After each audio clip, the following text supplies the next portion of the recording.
Он шел. Нет. Да.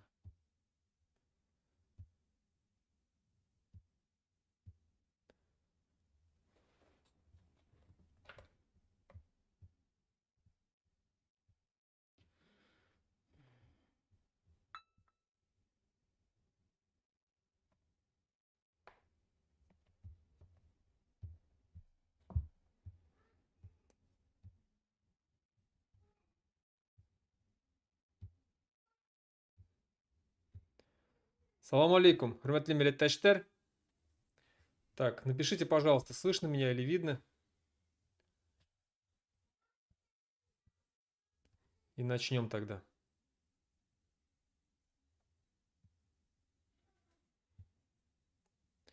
Да, все, значит, слышно. Спасибо большое. Итак, сегодня обещает стрим быть интересным. Я выбрал 4 темы, на которые постараюсь, которые постараюсь раскрыть. Ну и в конце отвечу на ваши вопросы. Первый. У нас вообще в последнее время в Республике Башкортостан, хоть я и не нахожусь в Республике Башкортостан и не нахожусь в России, но я очень внимательно слежу за тем, что там происходит. И замечаю прям в последнее время, что события, скажем так, раскручиваются, да, все сильнее и сильнее, и не в лучшую сторону как для самой республики, так и для ее жителей. Первая тема, которую я хотел бы затронуть, вообще рассказать о ней, это скандальное событие, когда выяснилось, что вновь началось строительство храма на месте городища Уфа-2, или по-другому его называют Башкорт, древний город, крепость Башкорт. Недавно тут появилась в новостях, в соцсетях новость о том, что вновь началось строительство. Там, в общем, собираются строить храм всех святых, как его назвали. Вот хотел бы об этом поговорить. Итак, коротко о том, вообще, что за археологическое такое, что за археологический город, что за город древний находится на этой территории вообще, что это такое. В общем, в 1953 году этот город-крепость Баскерти, еще называют его Башкирти, ну или по-нашему Башкорт, был открыт таким Мещеряковым, да, это уфимский краевед. Ну и постепенно начали его, конечно же, археологические раскопки вести. Очень много чего ценного нашли. И, в общем, по исследованиям этого города выяснилось, что этот город существовал с 5 по 16 век. По 16 век вот, был город-крепость, тоже в то же время не такой огромный, конечно, да, как в свое время там был Рим, там, да, или какие-то там другие древние города, там, Вавилон. Небольшой город, но все-таки это был достаточно крупный город для тех времен. И чтобы понять, насколько, скажем, да, но это была серьезная крепость, можно говорить о том, что вот, допустим, основание стены ширину имело 11-12 метров шириной. Это основание стены, да, толщина стены была. Высотой она была 5 метров. Вот. Почему назывался Башкорт город? Ну, в то время вообще многие города назывались по именам тех или иных народов, которые располагались на этой территории. Ну, допустим, город Болгар, да, мы все знаем, который сейчас находится в Татарстане. То есть там жили болгары. Город Сувар, да, то есть это, ну, чуваши, да, то есть город Башкорт, то есть как бы ничего удивительного в том, что он назывался город Башкорт, в этом нету. То есть там жил народ, наш народ Башкорт, как минимум с 5 века, да, может и раньше немного. Вот. Ну и уже в конце 2000-х годов, там, с 2005 года, его начал активно скажем так, археологические раскопки вести академик наш известный Нияз Мажитов. К сожалению, сейчас он покойный. Вот. Ну и очень много об этом было написано книг, снято различных фильмов и так далее. Потом эти раскопки заморозили с приходом Хабирова. Мало того, не просто заморозили, туда еще заложили камень, возле которого сфотографировался непосредственно сегодняшний премьер-министр Республики Башкортостан, такой скандально известный Андрей Назаров. Там же был на этом снимке запечатлен Александр Сидякин, тоже достаточно известная личность в нашей республике. Человек, который, скажем так, обанкротил очень много предприятий. Сейчас он возглавляет, если не ошибаюсь, российское аппарат Единой России, да, скажем так. Ну, достаточно такую большую должность получил. Вот эти люди в 2000, уже, то есть с приходом Хабирова заложили камень и заявили о том, что там будет строиться церковь. То есть тогда это был скандал, потом все это замяли, сейчас обратно. То есть, да, все-таки церковь начали строить. То есть Назаров, я так понимаю, продавил его, Хабирова. А может, не продавил, может, Хабиров сам был рад этому, потому что все мы знаем, что Хабиров очень негативно относится к исламу, все, что с этим связано, хотя вроде бы открыто говорит, что он там мусульманин. Вот. И очень, скажем так, лояльно относится вообще к христианской религии, к православию там, и так далее. У него жена, насколько мы знаем, да, то есть христианка, армянка, да, коренная. Плюс дети, все у него христиане, он сам об этом заявлял. Плюс есть видео, где показано, как человек, похожий на Хабирова, окунается в проруби, там, на крещение, там, да, 3 раза крестится. Насколько это был Хабиров или нет, я не могу сказать, но это видео было очень сильно, скажем так,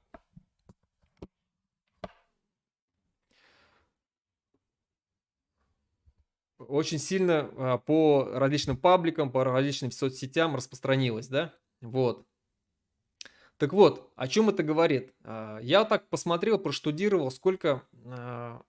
Это говорит о том, что наступление православной церкви по всей России, в том числе и в мусульманских республиках, продолжает идти.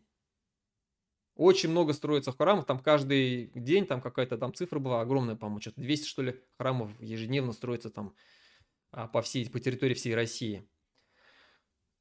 Я посмотрел, сколько у нас только православных храмов находится в городе Уфе. Так вот, я насчитал, больше 30 православных храмов находится у нас в Уфе. Это не считая, что у нас есть еще католические, там протестантские и так далее, не считая всяких часовень и так далее. И это не считая православных храмов, которые расположены вблизи города Уфы, таких, скажем, населенных пунктов, как Михайловка, там Жуково, да, то есть русский Юрмаш и так далее. Ну, это прям рядом, то есть практически. Так вот, в самой Уфе больше 30, там 31 или 32 православных храма, церквей и так далее. Мечетей же в городе Уфе всего 17. То есть есть разница, да? Практически в 2 раза мечетей меньше, чем церквей. Так вот, еще одну церковь хотят построить, ну и хотят ее построить не жители, а хотят ее построить непосредственно чиновники, чтобы оставить о себе какую-то память, то есть, да, прославиться тем самым там на века, как они думают. Так вот, я считаю, что постройка вот этого храма, во-первых, незаконна, во-вторых, аморальна, потому что она строится на, еще раз говорю, на месте, где когда-то был город Башкорт. Вот именно вот эти деньги, которые они хотят строить, вложить в строительство этой церкви, лучше бы вложили бы на археологические раскопки и действительно довели бы до конца археологические раскопки, то есть полностью узнали бы, какой был город, что там, какие артефакты там есть и так далее. Поэтому, еще раз говорю, преступно строительство этой церкви аморально. И я официально заявляю, что если эта церковь будет построена, хотя вроде бы как обещают там много народу, ну, общественность вообще республики обещает, что она будет оказывать противодействие этому, пикеты различные устраивать, там акции протеста и так далее. Ну, нельзя строить на историческом таком, таком историческом месте церковь. Сейчас, если начнут там строить церковь, да, то есть это начнут фундамент, закапывать, там сваи забивать, это они все разрушат. Весь археологический слой, там, он там на глубине 5 метров находится, все это разрушится.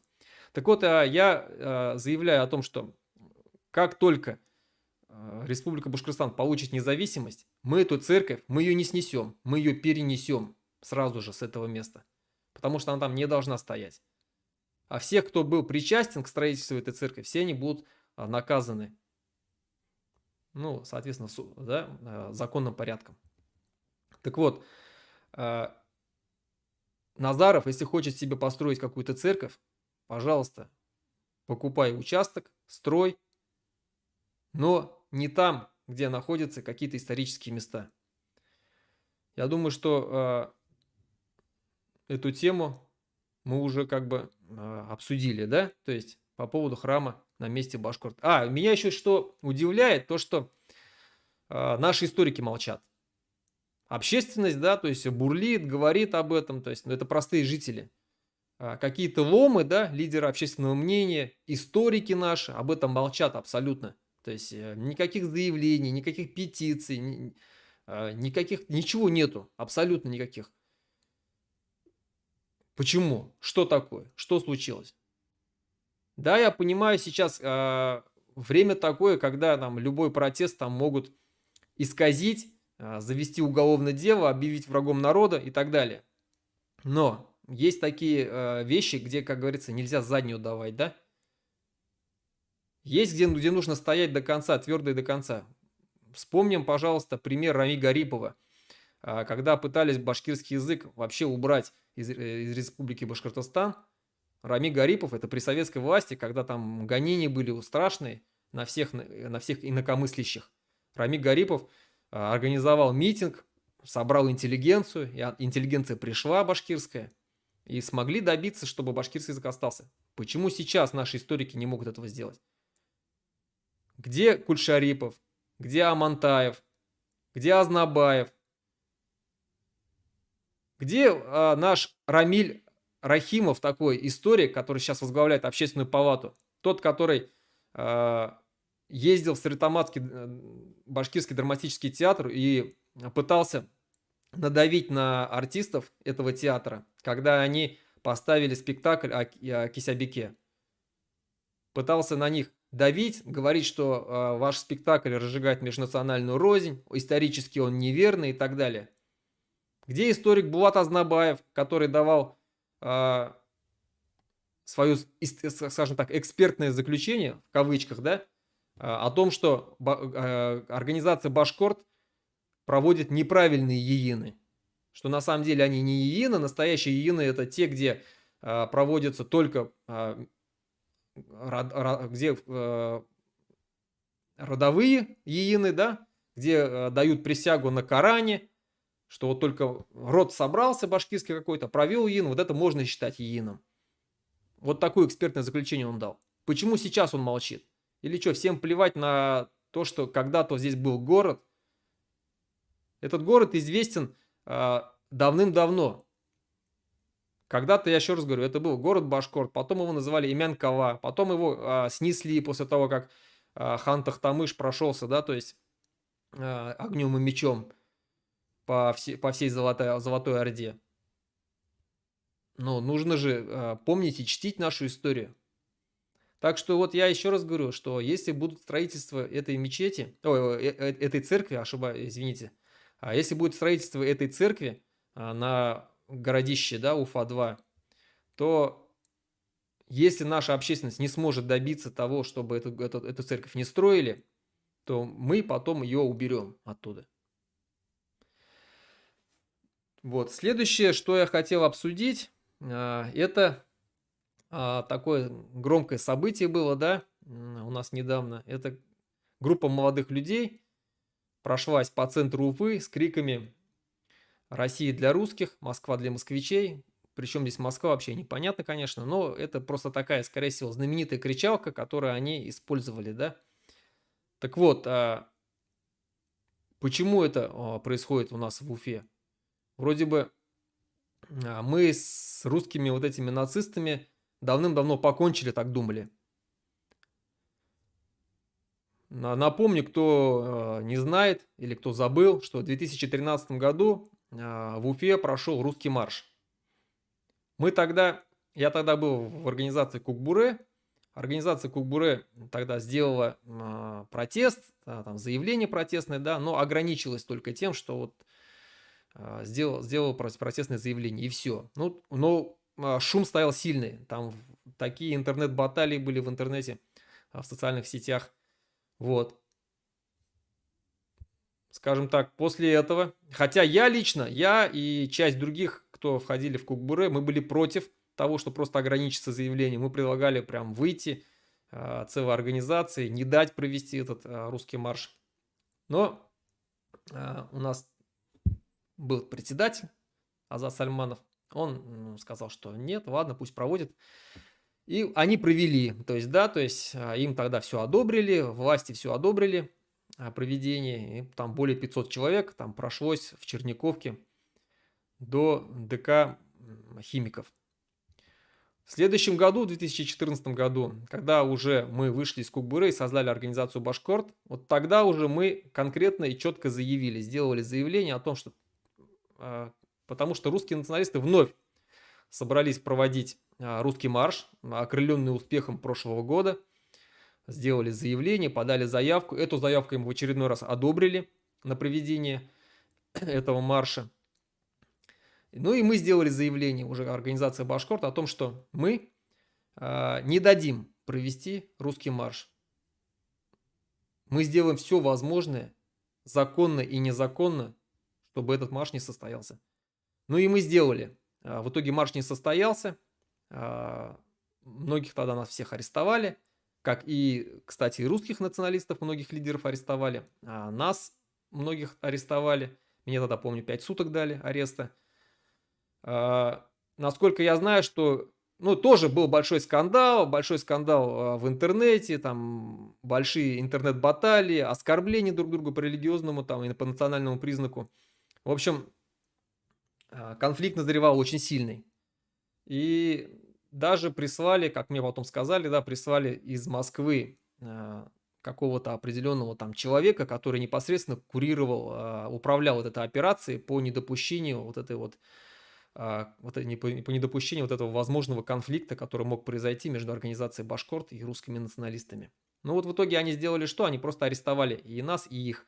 И русский марш не состоялся. Вот. И с тех пор, то есть у них пошло на убыль все их движение и заглохло. Ну вот как видим, что сейчас с момента начала войны в Украине, вообще с начала вот этого захвата Крыма, оно постепенно вновь начали набирать они обороты. То есть, да, когда Донбасс началось все, они там переквалифицировались из оппозиции, вот эти русские националисты, в поддержку Путина. Сейчас они практически все поддерживают Путина. Там собирают деньги для Донбасса, всякую гуманитарную помощь и так далее. И за счет этого легализовались. Сейчас они открыто проводят свои тренировки. Допустим, в парке лесоводов, там такой один из их лидеров, там Кузнецов, да, Константин Кузнецов, проводит тренировки по боксу у русских националистов со своими имперскими флагами, с флагами Уфимской губернии. Они открыто прям заявляют, что они хотят Уфимскую губернию здесь вновь вернуть вместо Республики Башкортостан. Потом проводятся казачьи тренировки казаков возле мечети, кстати. Название не помню сейчас. В открытую, тем самым демонстрируя свою силу. То есть никто им ничего не запрещает. Ну и дошло до того, что сейчас по улице уже начали ходить группа молодых людей с криками там «Россия для русских», да. Что примечательно, эти люди эти молодые люди ходили в центре Уфы в радиусе 200-300 метров от Центрального управления там, МВД по Республике Башкортостан, ФСБ и прокуратуры. То есть прям рядом там. И ничего. Потом вышла новость, что их все-таки нашли, этих парней, провели с ними профилактическую беседу и отпустили. Взяли на карандаш. Но я думаю, что никакой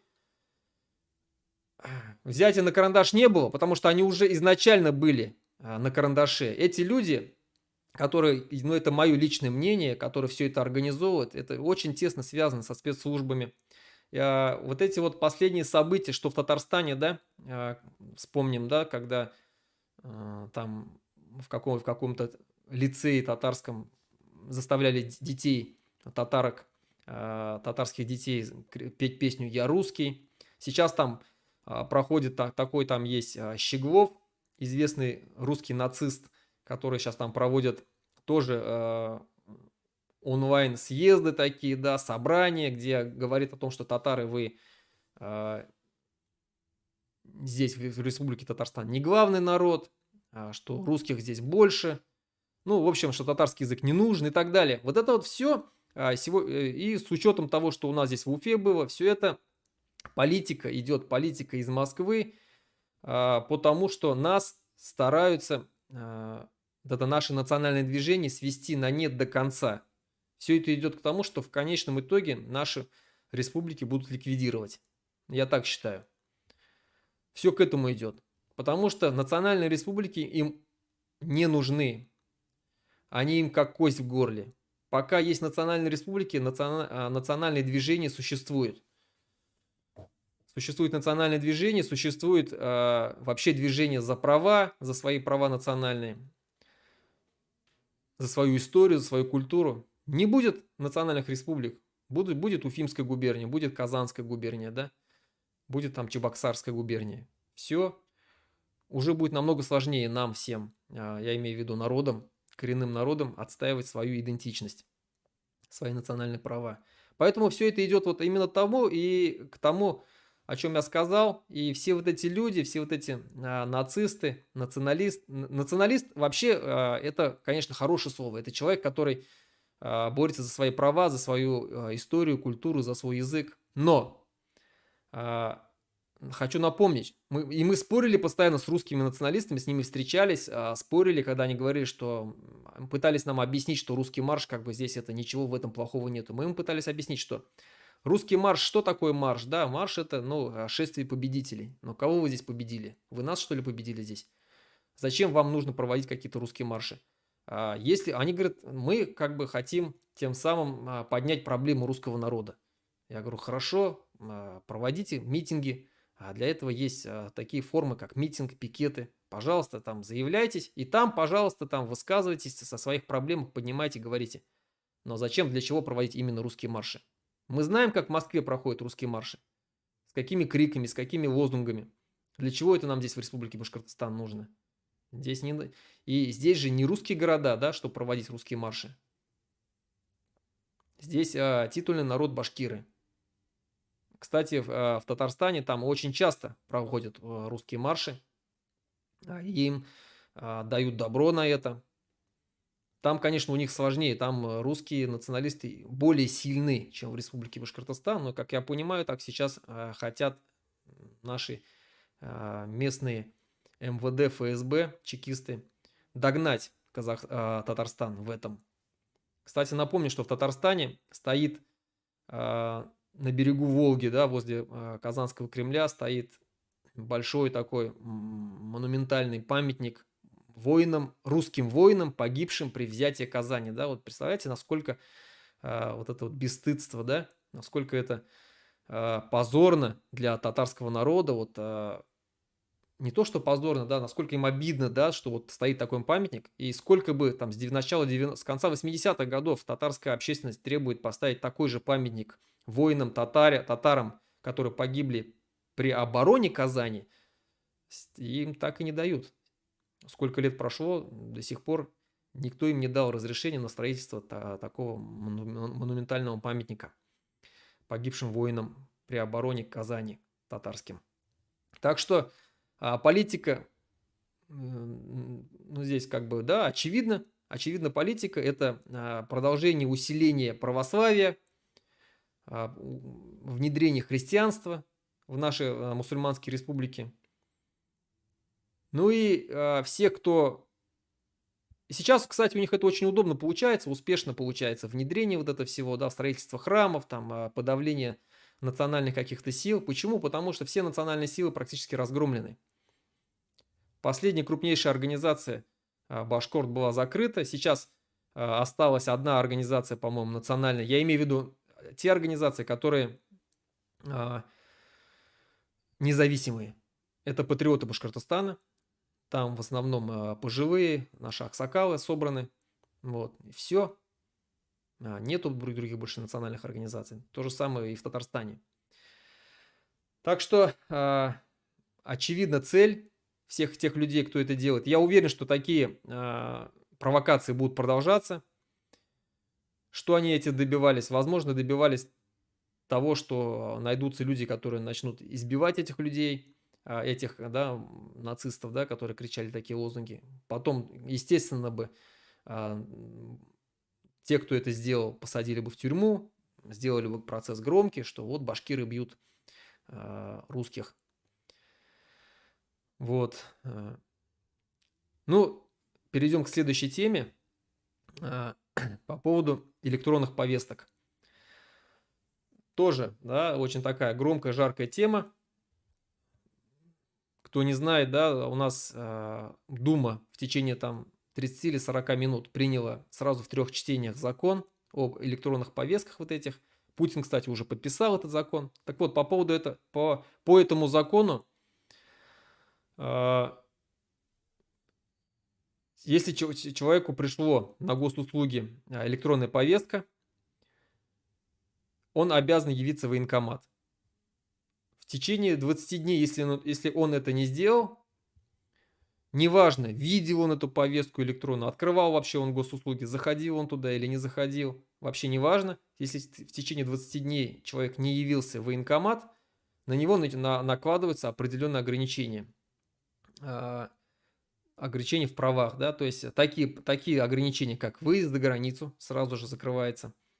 Запрещено регистрировать ИП, запрещено оформляться как самозанятый, запрещено, вот что тоже, да, то есть один из самых таких страшных, я считаю, для мужчин, запрещено пользоваться автомобилем, вообще правами,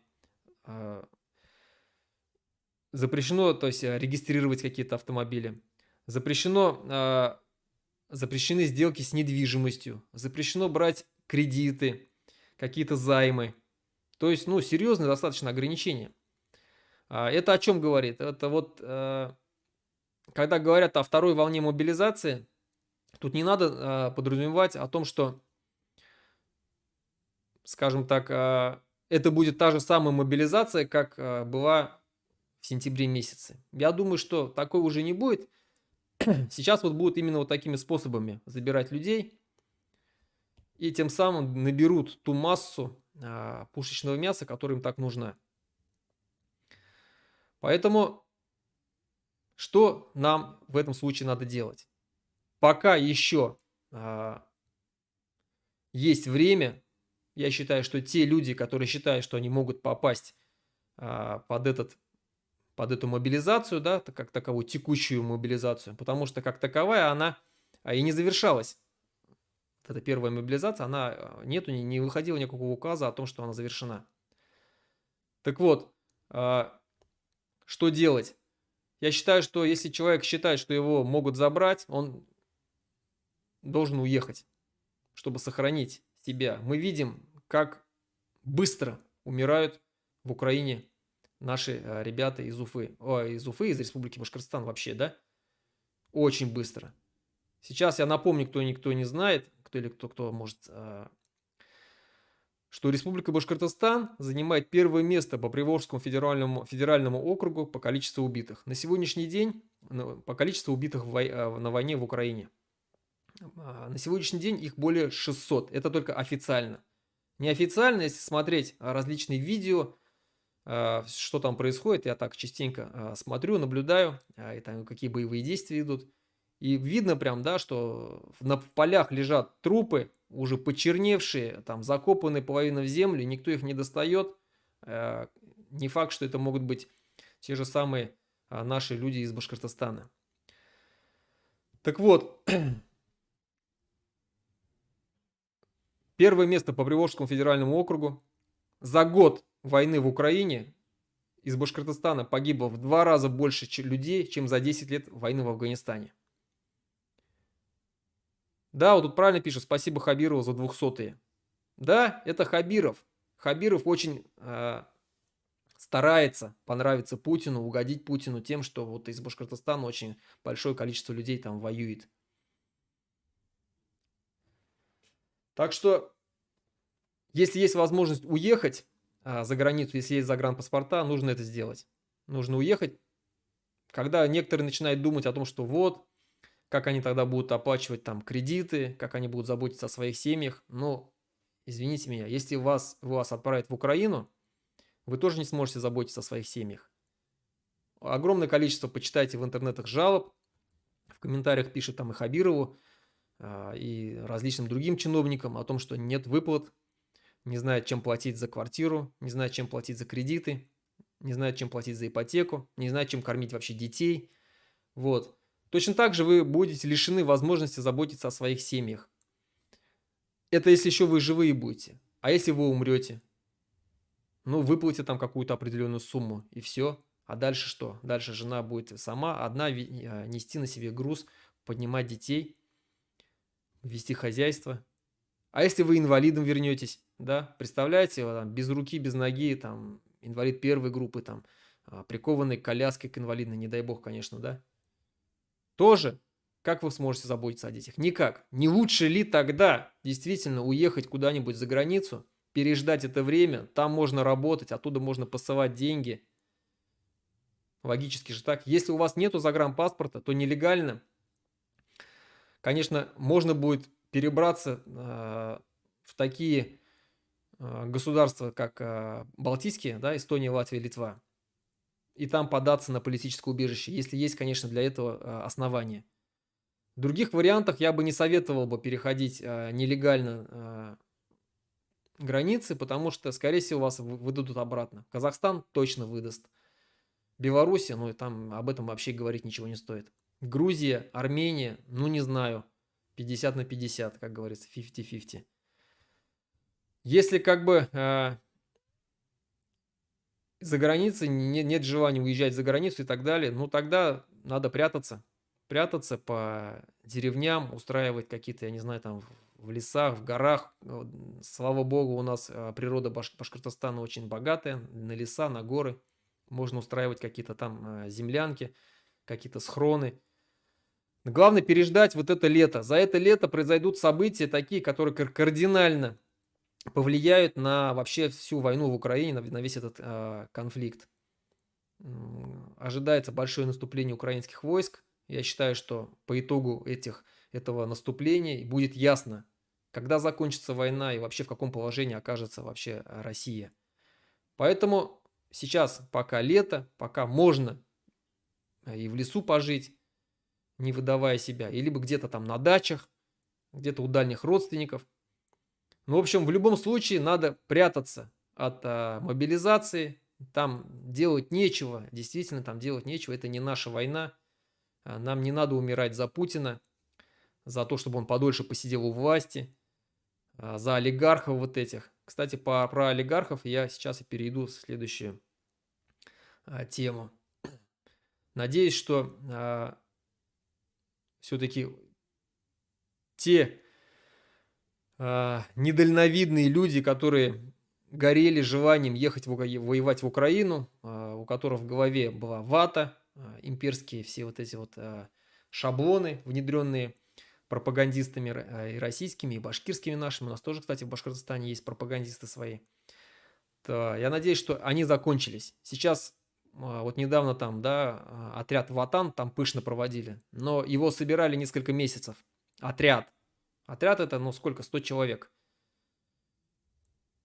кое-как набрали, отправили. Сейчас там вроде бы заявили о том, что собирается целый полк набирать. Но насколько я знаю, я общаюсь очень часто с ребятами, там, с людьми из Республики Башкортостан. Нету людей. Люди все, закончились. Все, кто хотел уехать, уехали. Половина из них уже там полегло, половина вернулась инвалидами. Какая-то часть еще там воюет.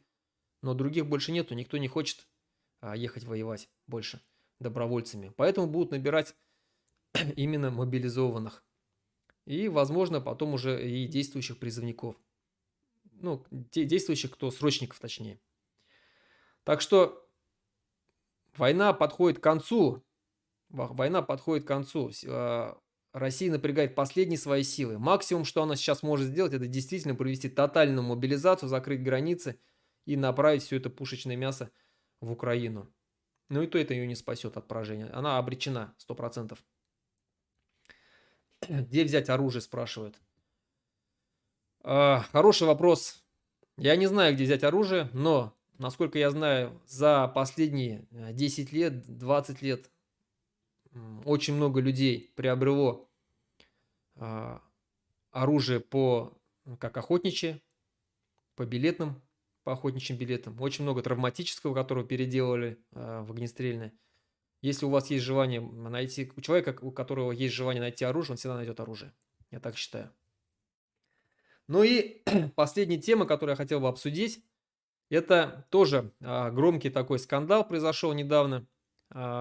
Акции БСК передали в управление такой компании под названием «Русский водород».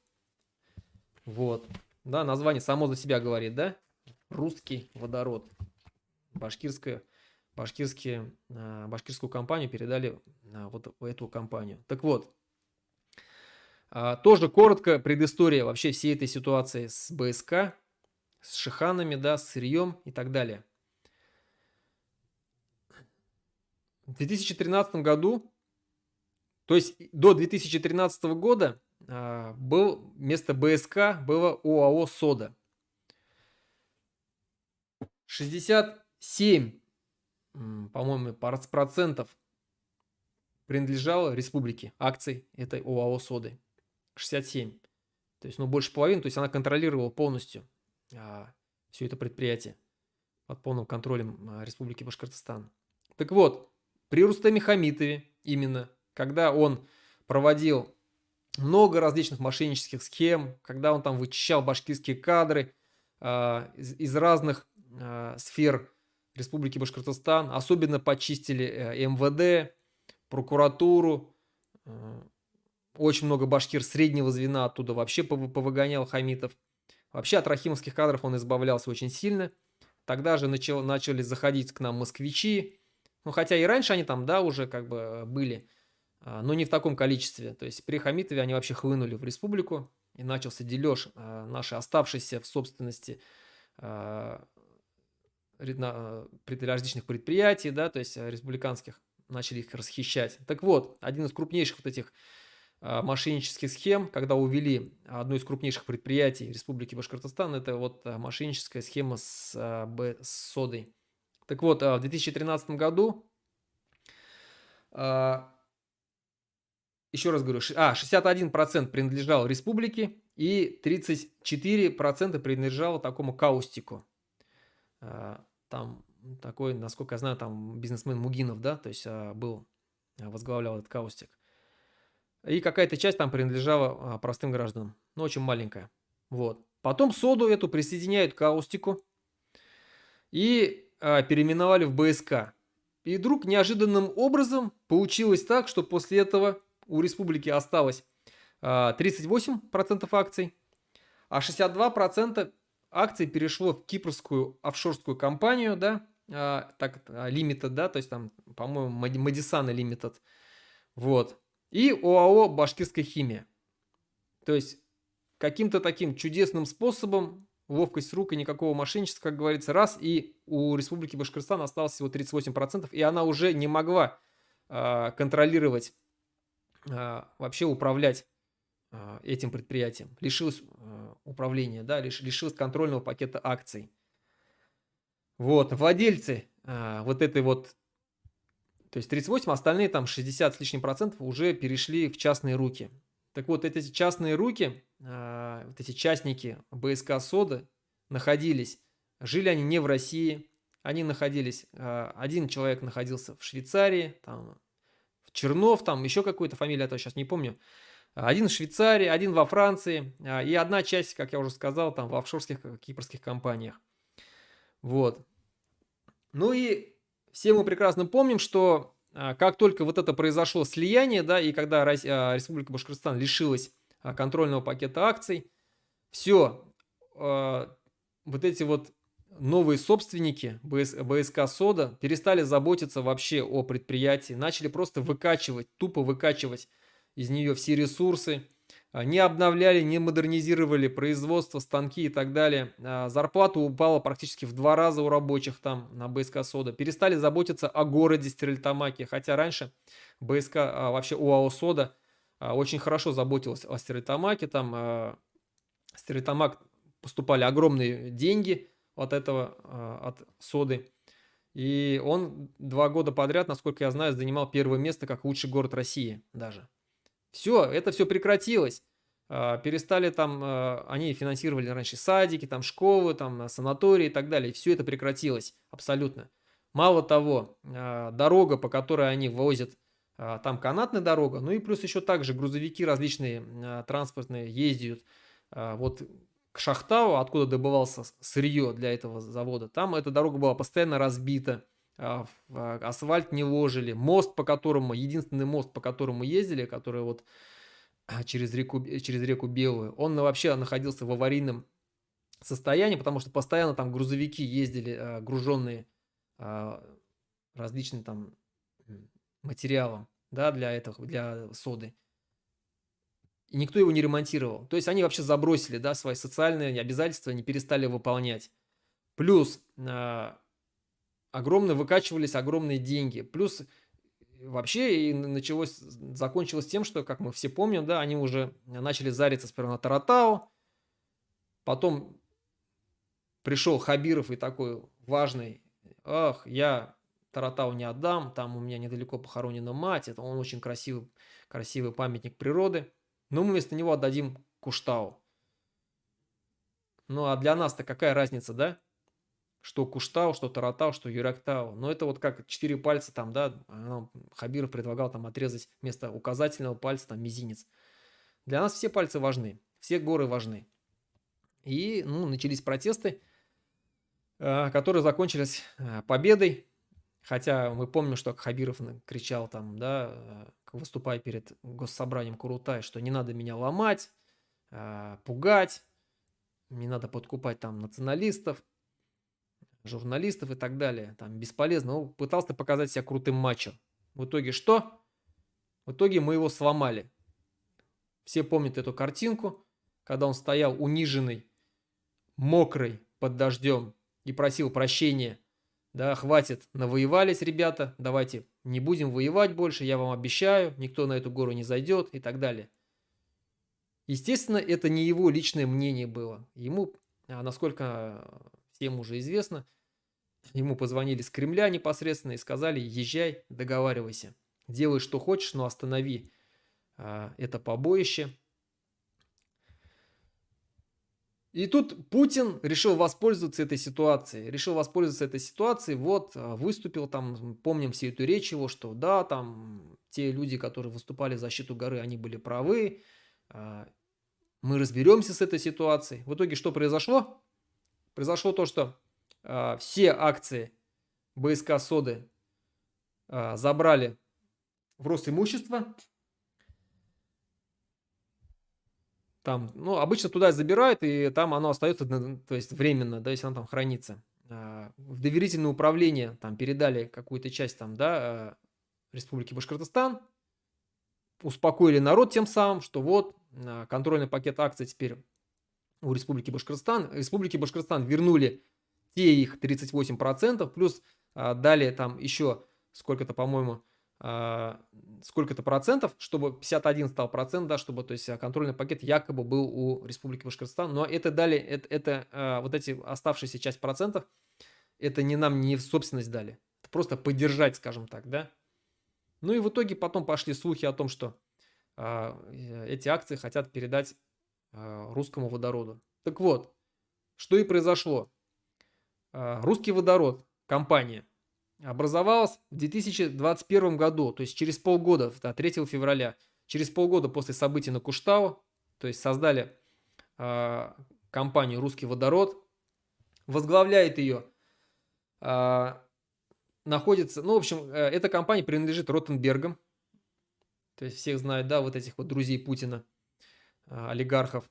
Генерального директора туда поставили того же самого Эдуарда Давыдова, который возглавляет и БСК «Сода», то есть вот этого, да, который кричал, который пытался там избивать, не пытался, а избивал, да, наших защитников Куштау, натравливал на него и ЧОПы и так далее, там и малолеток мы помним, да, гопников.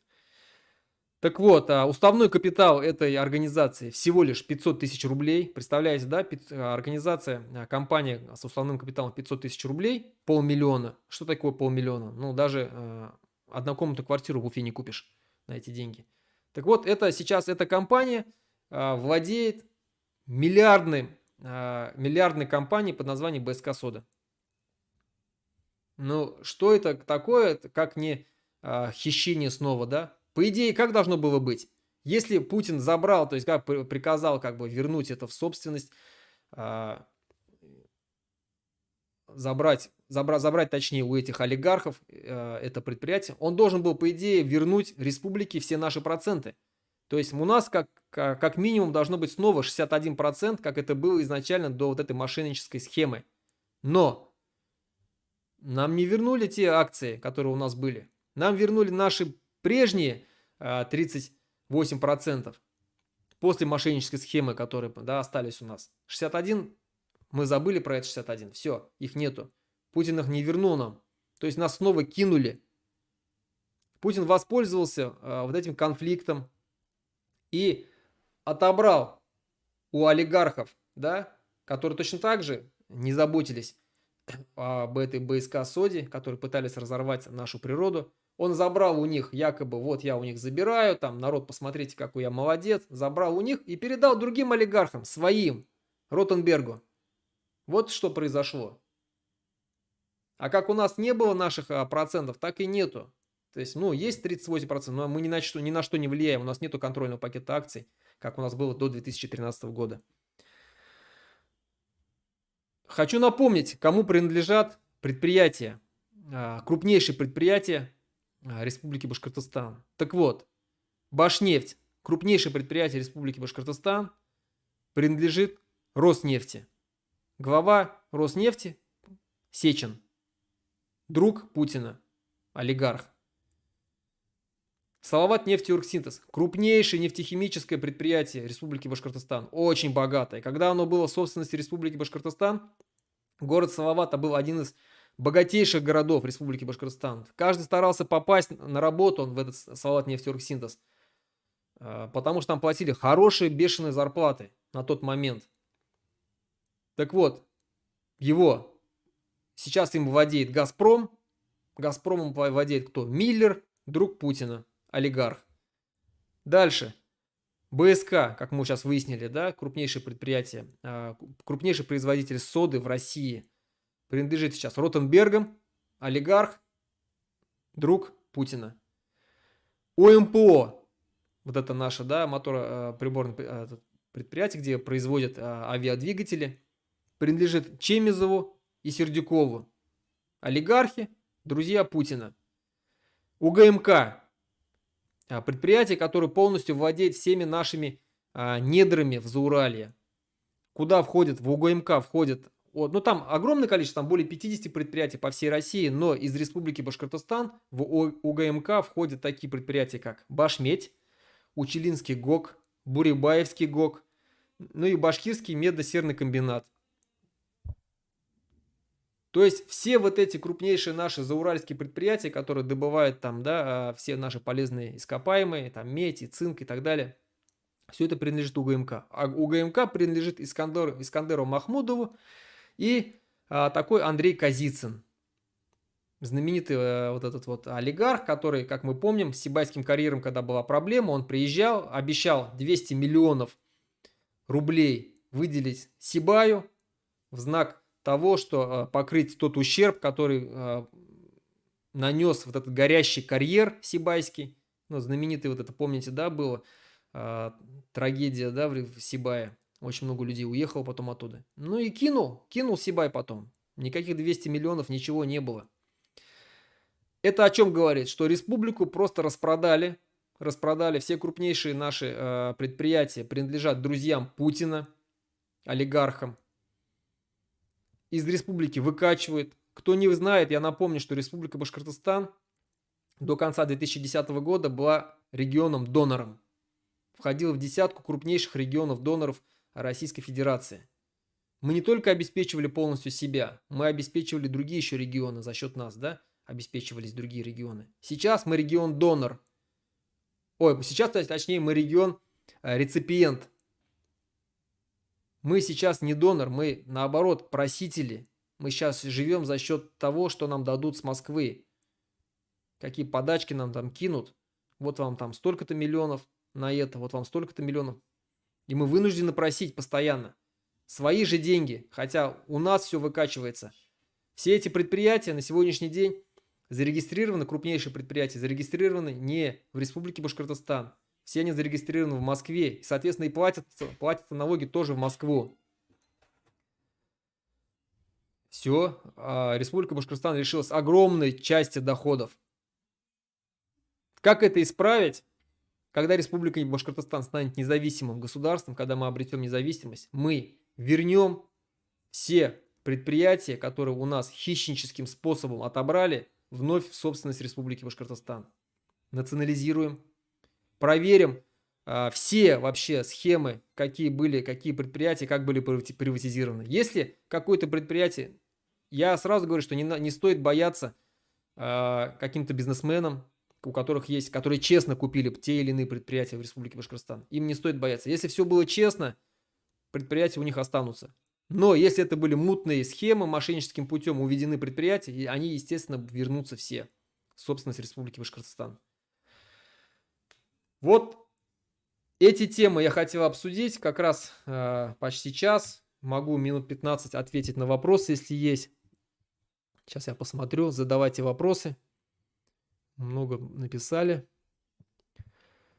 Так, что будет, если регионы ликвидируют? Просто странно, что в РБ в некоторых районах многие земли сданы или проданы москвичам. Что будет с этими землями в случае ликвидации регионов? Я еще раз только что ответил, что мы пересмотрим все сделки, все вот эти операции, которые происходили. Если все это было сделано мошенническим путем, все это будет возвращено в собственность Республики Башкортостан. Если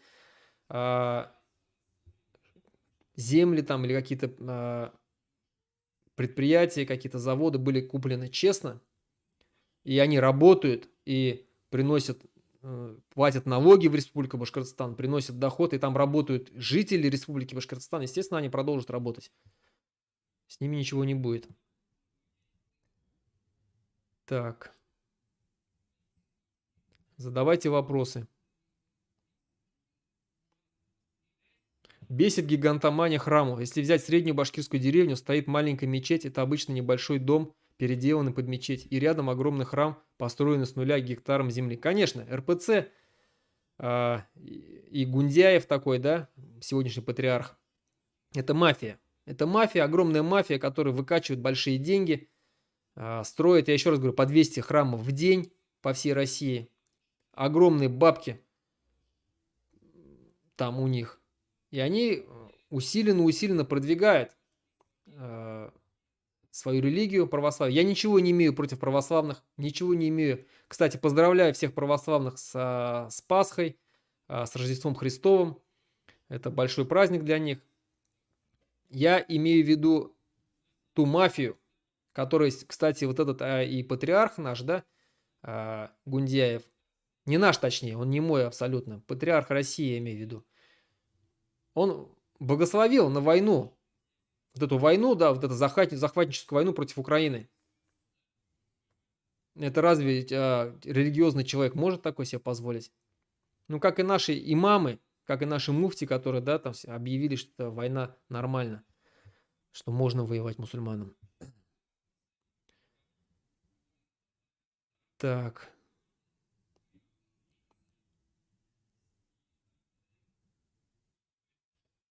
Если у Москвы политика ликвидации национальных республик, то как тувинцы сумели переименовать свои населенные пункты, убрав русские названия?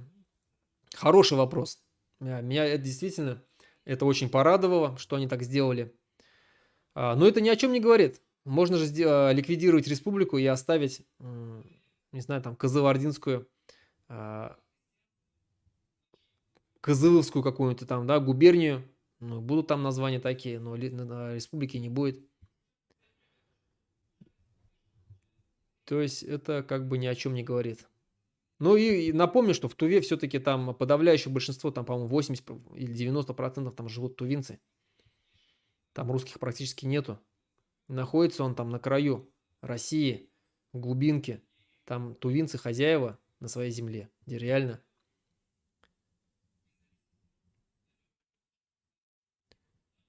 Так, Руслан, чем мы можем помочь тебе и себе, башкортам, сейчас и в будущем?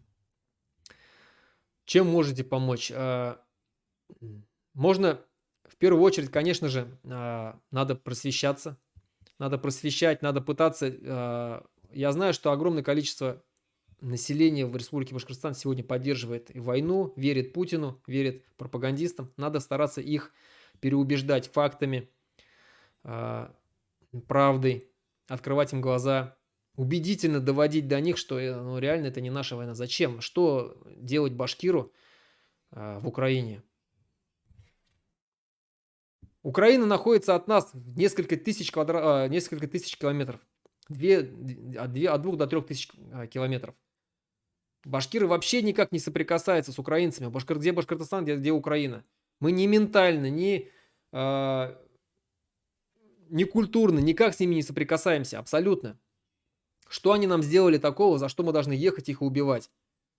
Зачем? Для чего это надо? Ну вообще же звучит глупо. Башкир едет умирать в Украину за русский мир. Ну бред же. Насаждать там русский мир. Башкиры едут насаждать с оружием в руках русский мир, в то время как русский мир насаждается у нас здесь, в Республике Башкортостан. Насаждается, убирается башкирский язык. То же самое в Украине пытается сегодня убрать украинский язык и насаждать там русский язык. Вот это нужно доносить.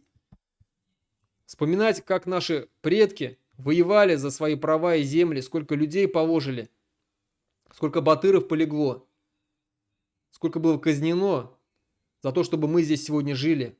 А мы сегодня едем умирать за Путина, за очередного царя. Вот этим вы поможете. Чем больше людей и говорите о независимости. Постоянно говорите, пусть тихонечко на кухне, но говорите, а почему бы и нет? Почему бы нам не получить независимость? Что мы теряем? Что мы теряем от того, что сегодня Республика Башкортостан станет независимым государством? Ничего не теряем. Мы сейчас находимся в колониальном положении. Как я уже только что перечислил, все наши предприятия находятся в руках москвичей. Мы потеряли свой язык. У нас язык в школах не преподается практически. 1 час в неделю – это не преподавание языка. Невозможно выучить язык одним часом в неделю. У нас позакрывали все национальные организации, посадили всех лидеров, кого нет, изгнали. Насаждается, еще раз говорю, русское, все русское насаждается. Мы этого разве хотим? Народ живет, нищает, гробы идут потоком в Республику Башкортостан. Чего мы хотим, чего мы ждем-то? Когда мы все умрем за Путина, ну мы разве этого вообще хотим, чтобы башкирский народ, цель какая у башкирского народа? Умереть за Путина? Чтобы Путин посидел подольше в Москве и побольше нас ограбил, побольше олигархов сюда ввел, чтобы они еще больше купили. Скоро введут закон, когда землю можно будет продавать полностью, да, пока как бы такого нету закона, то есть только частную землю можно. Скоро, если сельскохозяйственно, все можно будет покупать. И вообще Республика Башкортостан раскупит полностью. У них денег полно, у них хватит на это денег. И будут из дома нас изгонять потом. Вот это нужно объяснять, что независимость, только независимость нас спасет. Возможно, вам будут там противоречить, там, пытаться там объяснять, что нет, сегодня Республика Башкортостан независимым стать не может, как мы сможем стать независимыми, мы же находимся внутри России. По крайней мере, вы в них поселите семя мысль о независимости. Она вот здесь в мозгу засядет, и человек, находясь сам с собой наедине, начнет думать, размышлять. Ну, а что, реально же, почему бы и нет? К тому же, я еще раз повторяю, когда вам говорят, что Республика Башкортостан находится внутри Российской Федерации, как мы сможем стать независимыми, на это приводить им такой аргумент, что это мы сейчас представляем, вот Республику Башкортостан и Российскую Федерацию вокруг нее, это мы сейчас видим такую карту. Когда наступит час X, когда режим Путина рухнет, этого не будет. О независимости объявят все сразу же. И Республика Башкортостан, и Татарстан, и Кавказ, Кавказские республики, и Чувашия, и Уральская республика, и Сибирская республика, и Тыва, и Бурятия. Представляете, сколько сразу же появится субъектов независимости, да? Сколько новых государств появится. Это все, это уже будет не та Россия, которую мы сейчас видим цельную. Это будут фрагменты из независимых государств там и там, и там, и там. Все. Именно тогда и Башкортостан легко сможет жить независимо. Напомню, что Литва, когда объявила о независимости, Советский Союз первое время устроил ей блокаду, там около 3 или 4 месяцев. Перекрыл газ, перекрыл там нефть, перекрыл там электричество. Они ходили в шубах у себя дома, мерзли, не знали, чем отапливать помещение. Ну ничего, продукты не шли к ним. Ничего, смогли выжить. Нужно пройти через это. И независимость мы точно так же сможем обрести. Пройдем через все и сможем обрести независимость. Поэтому еще раз говорю, говорите людям, к чем вы можете помочь, говорите о независимости. Внедряйте постоянно эту мысль, что мы будем независимым государством. Сейчас пришло время, когда действительно есть шанс, уникальный шанс. Открылось окно возможностей для того, чтобы стать наконец-то независимым государством. Не вновь заключать договоры с Москвой в очередной 4-й раз. 3 раза заключали, 3 раза нас кинули в одностороннем порядке со стороны Москвы. Не надо нам наступать на эти грабли. Кто будет вновь говорить о том, что нам нужно в очередной раз там переформатировать федерацию там на каких-то новых условиях, не надо нам этого. Давайте мы сперва станем независимыми государствами, поживем, укрепим свою экономику. У нас все для этого есть, и предприятия, и природа хорошая, и много людей умных и талантливых. Я уверен, что мы сможем жить отлично, как независимое государство. И только потом будем думать о союзах с другими государствами. Возможно, там мы войдем в какой-то союз когда-нибудь через там 30 или через 50 лет после независимости. Что-то по типу Европейского Союза, когда будет, да. То есть Европейский Союз образовали именно независимые государства, которые пожили независимо сами по себе, сформировали свои экономики, культуру, язык у них полностью там, да, доминировал свои языки. Потом только объединились. Она сейчас уже пытается загнать в какую-то федерацию или конфедерацию. Не надо нам этого. Дайте нам пожить независимо. Мы, башкиры, давно мечтаем, чтобы создать свое собственное национальное независимое государство. Ну и еще как вы можете помочь. Здесь перечислены реквизиты на выпуск программ, на выпуск передачи, на разъяснительные, агитационные передачи. Если есть возможность, перечисляйте. Буду только признателен. Спасибо. Так. А что будете делать вы, придя к власти? Да то же самое, все к своим рукам и к телу ближе. Это человеческая природа. Нет, я уже заявлял о том, что я лично вообще не собираюсь быть во власти. Я сегодня себя вижу как таран.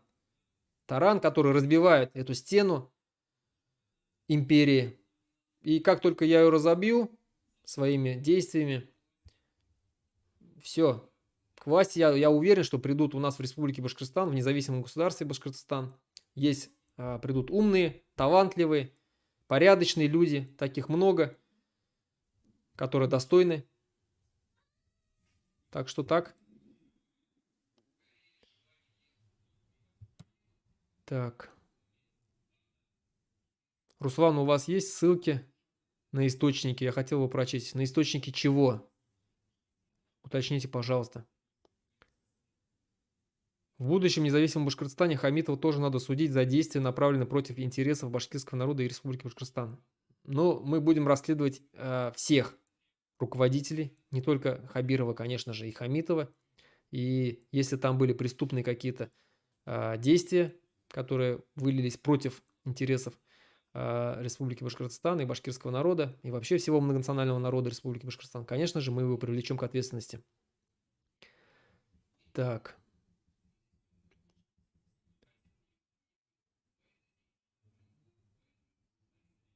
Что вот тут как бы опять какой-то очередной бот появился, да, там целомудренный.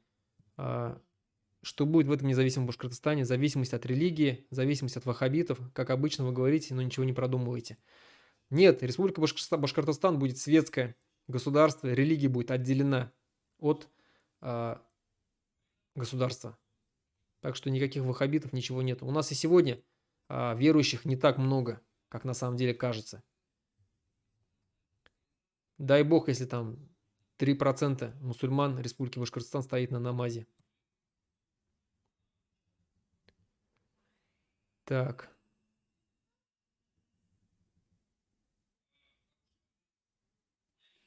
Вот еще поправлять мне, что добавлять, что Белорецкий металлургический комбинат тоже.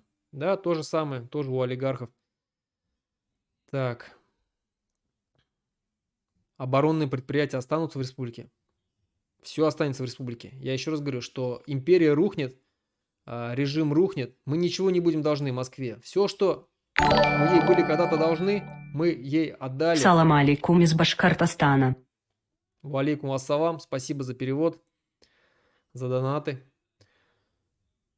Все, что находится в предприятии в Республике Башкортостан, все останется у нас в нашей собственности. Еще раз говорю. И еще раз говорю, что те предприятия, которые находятся в собственности у бизнесменов, у честных бизнесменов, они у них и останутся. Мы ничего не будем должны Москве. Мы уже 100-кратно вот так вот отдали Москве. Нашими природными ресурсами, нашими людскими ресурсами, нашей кровью полили за ихние войны. Так что мы ничего не должны. Так.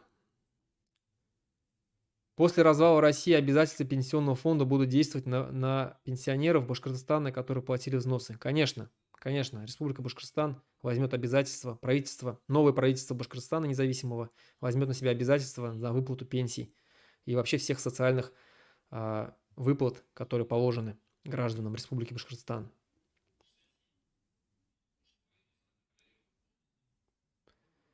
Так.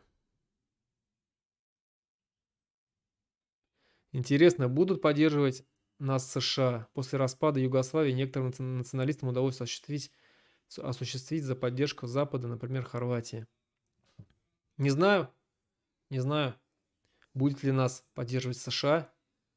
Надеюсь, что будет. По крайней мере, всех, кого поддерживает США, это достаточно успешные страны. Давайте сравним. Северную Корею поддерживала Россия, Советский Союз. Южную Корею поддерживал США. Где сейчас Северная Корея, где сейчас Южная Корея? Ну, по экономике. Японию поддерживал США. А СССР поддерживал Кубу, поддерживал Венесуэлу. Для сравнения, да? То есть, думаете, башкиры и татары все религиозны? Нет. Человек свободен в выборе религии. Не путайте суверенитет республики с религией ислам. Если мусульманская, тогда что, должна платить дань Москве? За что? Да, я только что сказал о том, что Республика Башкортостан будет светское государство. Так.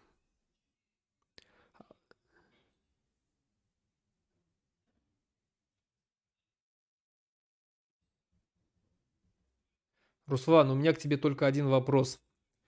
А почему ты за исламский мир, а сам выбрал политубежище не братьев по вере, допустим, Афганистан, а уехал в страну развитую, демократическую и свободную?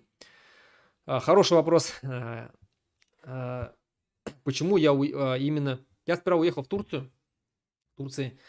Во-первых, в Турции получить политическое убежище очень сложно. Там огромное количество беженцев из Сирии, больше 3 миллионов. Очень тяжело, там нужно годами ждать политическое убежище. Это раз. Во-вторых, права все-таки, так как я собирался именно продолжить свою политическую деятельность в защиту интересов Башкирской республики Башкортостан и башкирского народа, таких людей в Турции не любят. Таких людей в Турции не любят. И вообще Турция считается небезопасной страна. Не входит в число стран безопасных, да, для политических беженцев. Поэтому там кого-то могут оставить, как вот некоторые чеченские боевики там как бы живут нормально, они там легализовались. Не чеченские боевики, а чеченские воины, да, национально-освободительного движения. Я не мог рисковать, поэтому я уехал в Литву. Афганистан. Ну, а что Афганистан? Афганистан не соблюдает права человека. Я именно так как я не топлю за исламский мир, я еще раз говорю, я топлю за то, чтобы Республика Башкортостан стала независимым, демократическим государством, где бы соблюдались права всех народов. Ну и, конечно, в первую очередь башкирского народа, который реализовал свое неотъемлемое международное право на самоопределение в Республике Башкортостан. Так что здесь как бы сравнение с Афганистаном абсолютно некорректны. Вот. К тому же все мы прекрасно видим, что права человека в этих странах не соблюдаются. В исламских я имею в виду, таких как Афганистан, да, Иран и так далее. Так.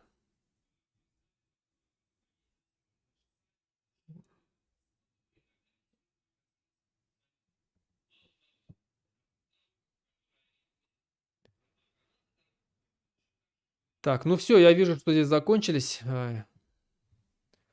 вопросы. Ну и время уже, да. Спасибо большое за то, что были со мной. Ждите новых эфиров, новых роликов. Подписывайтесь на мой YouTube канал, распространяйте. Спасибо вам за донаты, кто отправляет. Подписывайтесь на мой телеграм-канал, тот самый из Башкорт называется. Хаубулат. Азатлы Башкортостана. Спасибо за донаты.